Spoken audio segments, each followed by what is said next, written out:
Hello guys, I'm finally in Skopje, the city of Mother Teresa.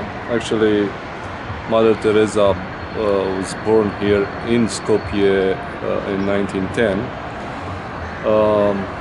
She has also a memorial house somewhere there in the center where we can see the lights on.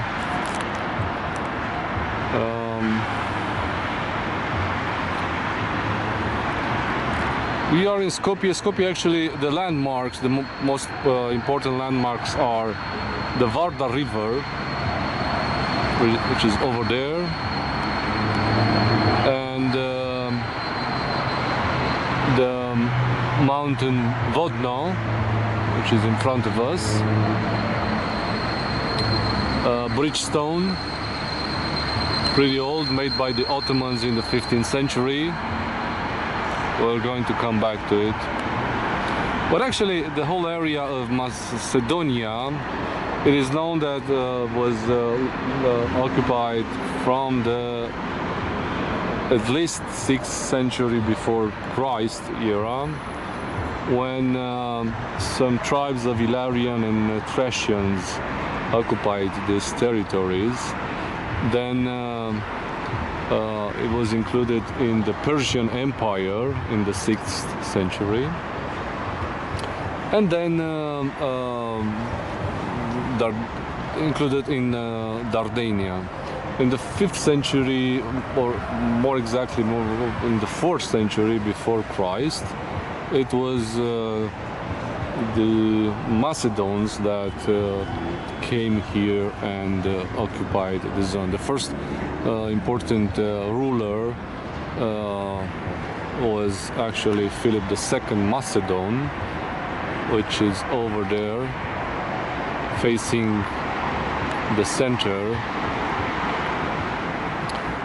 It's a beautiful statue. At the bottom we can see the lions and the whole family. We don't see Philip II, it's on the other side, but you can see a bit of his mother, of Alexander the Great. Alexander the Great as child, you can see only the head. On the upper or in the middle we can see Alexander the Great grown up, and his father Philip II, and on top of it Philip II, and a beautiful building behind this the statue. After the ruling of Macedons came the Romans in the 2nd century. They also constructed and extended the village of Skopje, where the name of Skopje came. Skopje is it's a medieval Roman city that is at 5 kilometers from this place. We are on the fortress of Skopje, or Kale Skopje, 5 kilometers to the west in that direction. I'm standing in one of the 3 watchtowers remained intact, and on the 120 meters wall. Those are probably the last parts of the old fortress, and of course some few archaeological findings inside the fortress.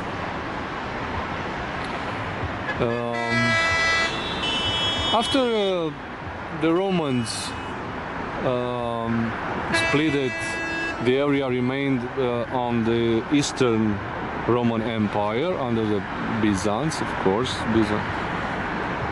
And in the 5th century, Justinian I, the Roman Empire, decided to move the fortress of Skopje from that part right here in order to have a more strong fortress. He did that with many cities around Balkans. But nevertheless, although if he did that in the 6th century, the Slavic people came and conquered this fortress. Then it was a bit of struggling between Byzants and Bulgarians until the late 13th century and early 14th century, when again the area was under the Serbian rule. And from the 14th century, more exactly in 1392, this city was occupied by the Ottomans and remained on under Ottoman rule until 1912, so more than 500 years. From 1912, the whole Macedonia was incorporated in the Kingdom of Serbia. After the Second World War, incorporated in the Republic of Serbia, or Serbs, Republic of Serbs. In 1991, it was a peaceful secession from Yugoslavia just before the dissolution of Yugoslavia in 1992. And in 1993, it was also acknowledged by the United Nations. They actually accepted under the name of former state of Yugoslavian Macedonian state,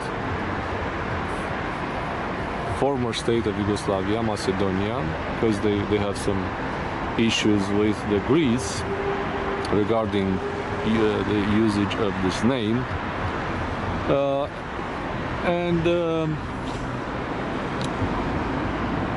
Coming to this subject, in the center of the place of Macedonia lies a really tall statue.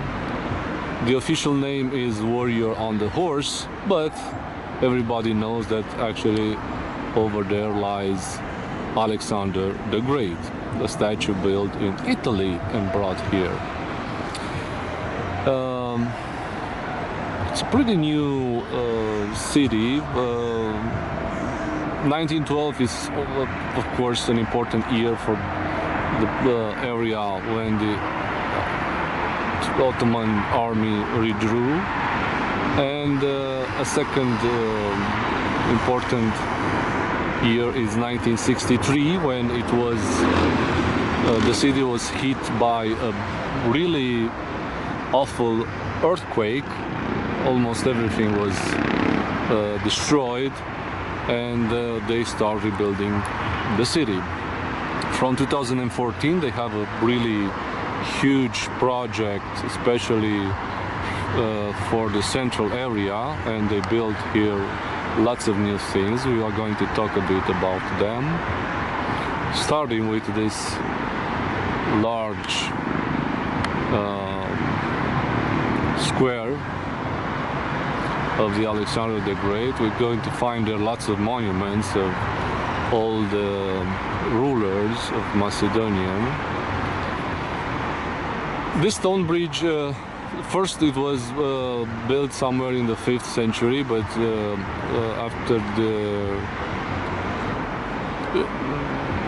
after some years it was destroyed and rebuilt, as I said, in the 15th century by the Ottomans. Over there in the middle we have the symbol of a mosque facing Mecca. Here at this end of the bridge we have two pairs of monks. We have Cyril and Methodius. They are saints of Macedonia. Cyril actually is the one that after whom the alphabet Cyrillic was named of. And on the other side, the other pair is represented by other two monks. They are actually the disciples of Cyril and Methodium. Their name is Clement and Nahum.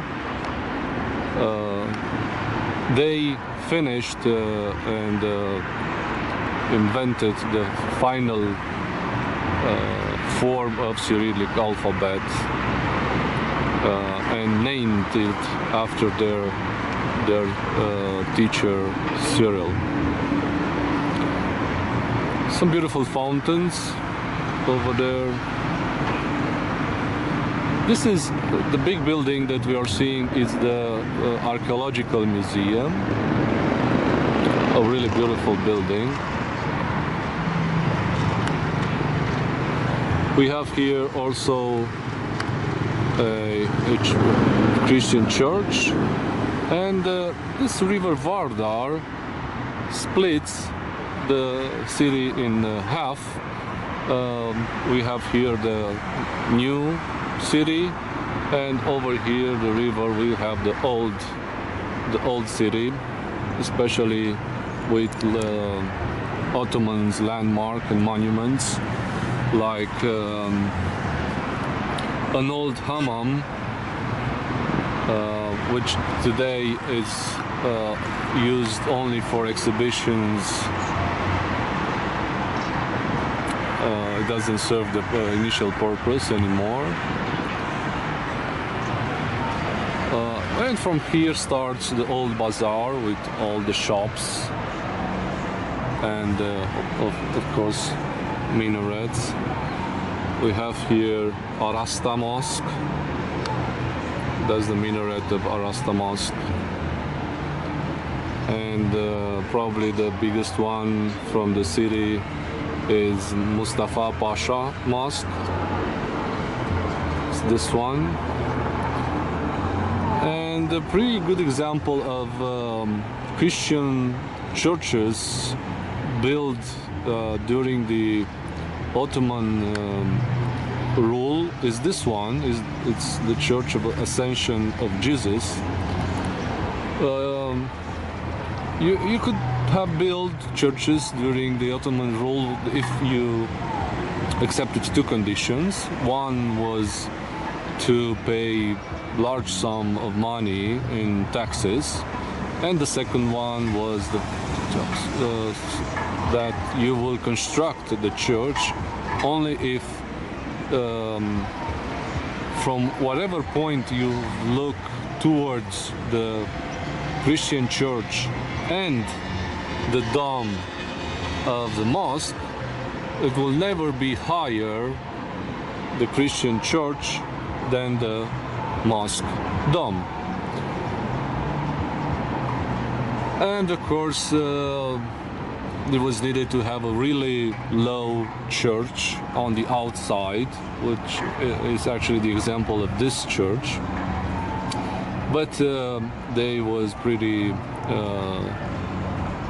smart back then, and they digged inside the earth, and inside you can feel like in a normal Orthodox or Christian church.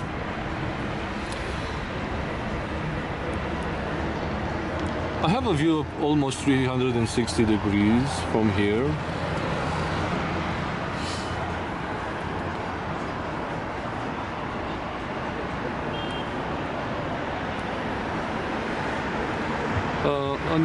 Another important thing that I want to show you is the Millennium Cross. Millennium Cross is a 66 meters tall cross built in 2002, and it marks actually 2000 years of Christianity in Macedonian territory and around the world. It was built with the donations made from the Orthodox Church of Macedonia, and is quite on top of Mount Votno.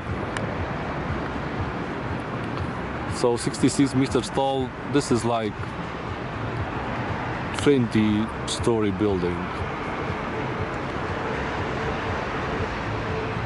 Yeah, pretty tall.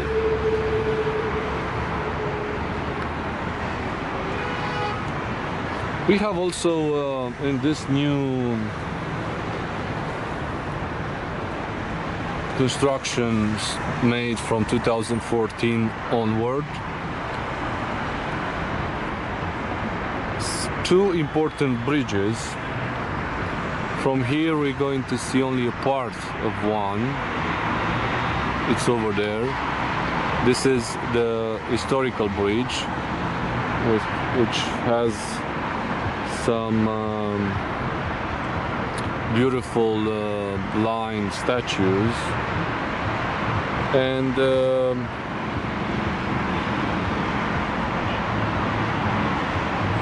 beautiful street lamps. The second bridge is, we can't see it from here, it's behind this big building that I said that is the Archaeological Museum. And the name is Art Bridge. Both of them are pedestrian bridges that crosses the Varda River towards the National Archaeology Museum. Unfortunately, there are like tens of statues on both bridges. I counted only 3 with Albanian's name on it.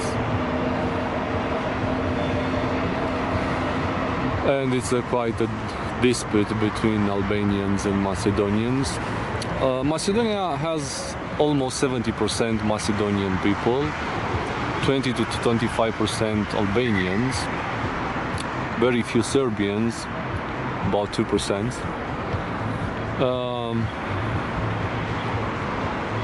The flag of Albania, it's on red background with yellow stripes like sunshine. Probably the explanation is from the fact that it's a pretty sunny country. More than 220 days of the year it's sunny all the time. The coat of arms of Skopje has the Varda River with the stone bridge and the fortress, and in the background the peak of Korab that is on Shar Mountains. We've seen Korab in the previous videos.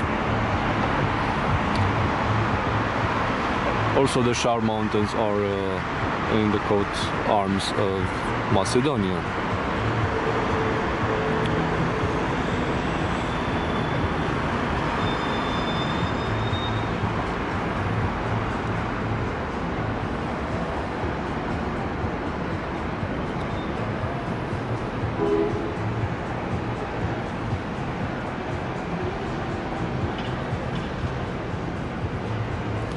We've seen earlier today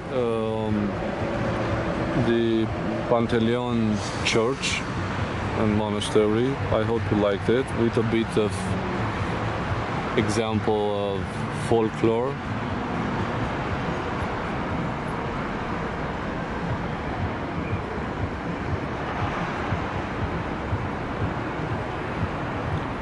And of course that beautiful fresco representing Lamentation of Christ.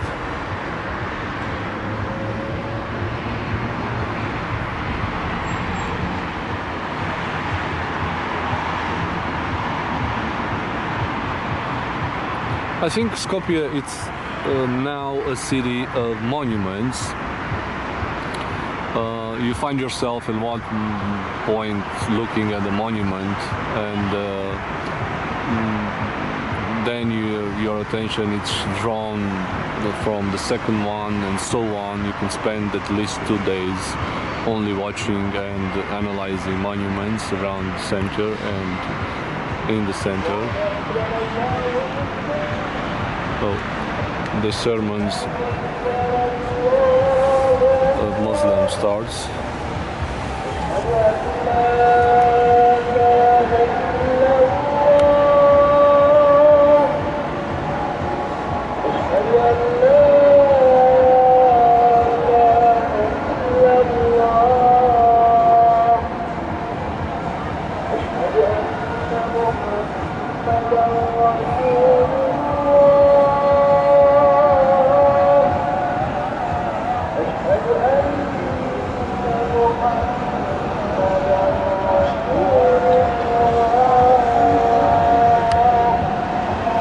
So everybody is called for praying.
Yes, I think that it was a bit of respect for their daily sermon, one of the 5 during each day.